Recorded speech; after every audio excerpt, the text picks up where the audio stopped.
Dreamers be worried? We love the Dreamers. We love everybody. He loves them, but he wants them out. President Trump will propose ending the program that protects undocumented immigrants who came to the U.S. as children, the so-called Dreamers. But part of the plan will allow Congress to get involved, which means any final action is still up in the air. Joining us to discuss it all, a familiar face with a new title, Washington Post reporter Eugene Scott. Good morning, Eugene. Good morning, Eugene. Thanks for joining us. Yes, glad to be here. So this is a highly controversial move, and it's being criticized by even some members of President Trump's own party. In fact, we've got some sound from Senator Jeff Flake, so let's listen to that and we'll talk about it on the other side. Great. There are 800,000 DACA kids who were brought across the border. The median age, I think, is 6 years old for those 800,000 when they came across the border. They should not be punished for the sins of their parents. That's just the basic principle that we ought to follow here. So, Eugene, do you think that Senator Flake there speaks for the rest of the GOP? Will they go along with the president's plans if, in fact, he does do away with DACA? Well, he certainly speaks for many moderate Republicans in Congress and in America as a whole. Nearly 63%, maybe 65% of Americans approve of allowing these children to remain in the United States. But Donald Trump is trying to appeal to his base. He's very sensitive to the fact that he has such low approval right now, and so he wants to keep people who are already on the Trump train with him.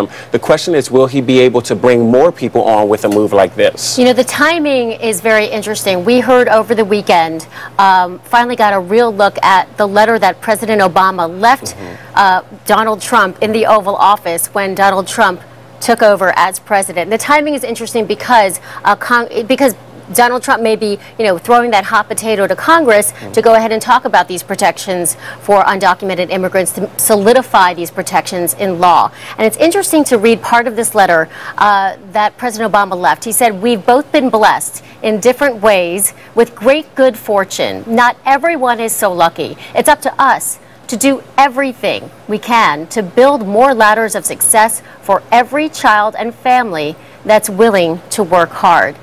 Do you think that President Trump ever looks back on those words that President Obama left in the Oval Office? I certainly think so, primarily because there are other people in the White House who share the conviction that President Obama had, which was that you have to steward this opportunity very well and use your time well, putting forth policy that you believe will make America better. And I think the reality is, you see that last line where President Obama was talking about the importance of creating a better America for children. President Trump has said that he loves the Dreamers, and it is something that he said he's wrestled with quite a bit. And what he will do in response to that isn't completely clear yet. We have until Tuesday, I believe, but there's a lot of attention on that.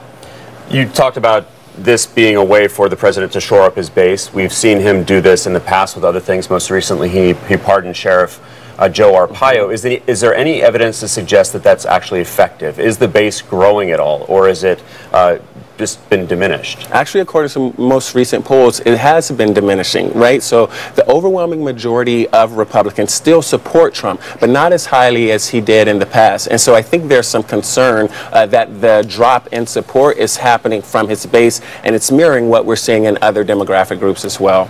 Okay, let's switch gears and